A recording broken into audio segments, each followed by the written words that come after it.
Well, as you all heard it, the new episode of The Acolyte has been released and stuff, and a lot of backlash has been going against it with the bad writing and everything. I did a video on it earlier today. Be sure to check that out and stuff. And now we see here that the Nerdist is now, which is also a Disney show, Media Shill, is doing damage control for Leslye Headland as well as the Lucasfilm over the Acolyte. So, welcome back to Views with Hughes at Jennifer News. This is Jerome Hughes, and the story of the hour. Well, now we're going to go ahead and get into the story about the Acolyte and stuff. So, as we see here, Leslye Headland, the showrunner of the Acolyte, recently explained why Mother Aniseya, or Aniseya, which is the main witch in the Acolyte, turned into an ashy dementor, as some call it. Leslye Headland also said it was actually her becoming one with the Force. Now, in the latest episode 7, the Jedi confront the witch coven after finding out that the witches had a split single consciousness into two bodies. Osha and May, during this confrontation, Mother Aniseya turns into an ashy wraith that looks like a dementor from Harry Potter. This happens after May seeks out Mother Aniseya following the burning of her sister's journal, setting her room on fire.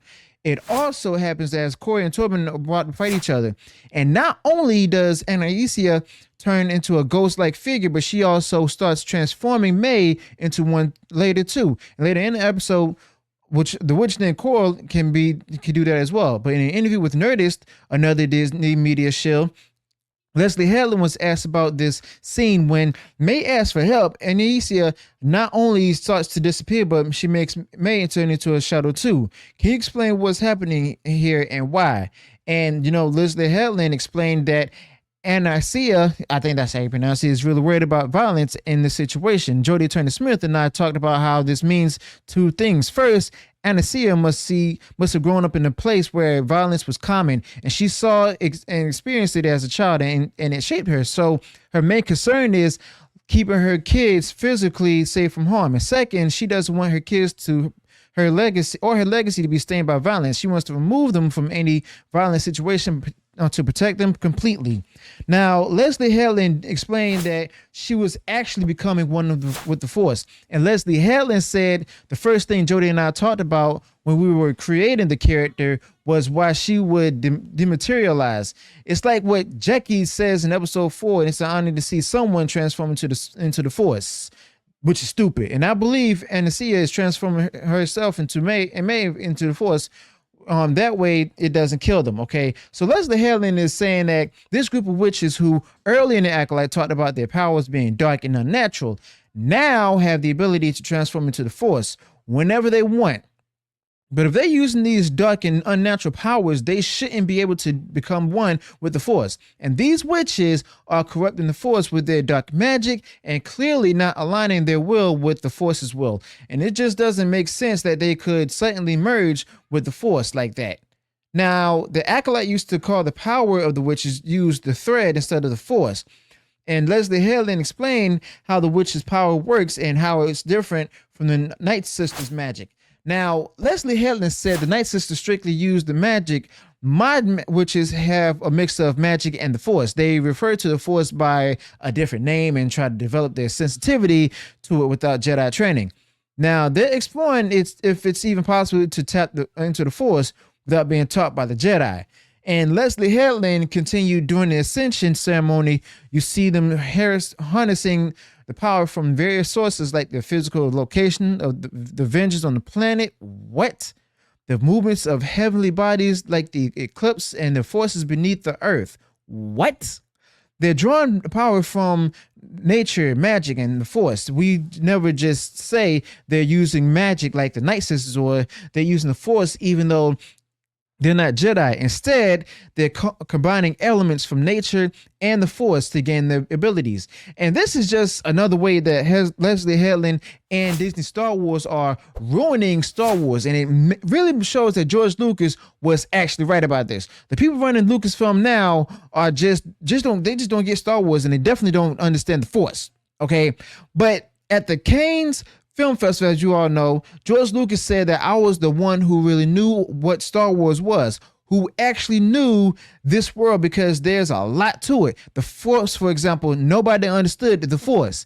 And guess what? George Lucas was right. George Lucas also mentioned that when they started making new movies after I sold the company, a lot of the original ideas got lost. But that's how it goes. When you give it up, you give it up. And then George Lucas even said that, in a meeting for Star Wars Clone Wars, that the Force works like this. To beat the dark side, you need discipline. The dark side is all about easy pleasures, physical urges, and quick fixes that don't last long and are simple to get into. On the other hand, the light side brings real joy that lasts forever, but it's hard to reach, and you have to work hard to fight against being lazy, avoid those quick and easy pleasures, and get over your fears that can turn into hate. Now, that's something that Leslye Headland and Kathleen Kennedy will never, ever understand. And the fact of the matter is definitely true, because of the fact that, from what I've just said to you about how they use the Force in this show, The Acolyte, this shows that Leslye Headland knows nothing about Star Wars, okay? Leslye Headland knows nothing about Star Wars. Miss, I love all the original sequels and stuff, all the movies, rather than just simply saying, Empire Strikes Back, or even any of the prequels and stuff. But no, she says she loves all of them. That's a dead giveaway that she doesn't know anything about Star Wars. And Leslye Headland also states here how, with how the Force would work and stuff, how people characters could turn into the Force.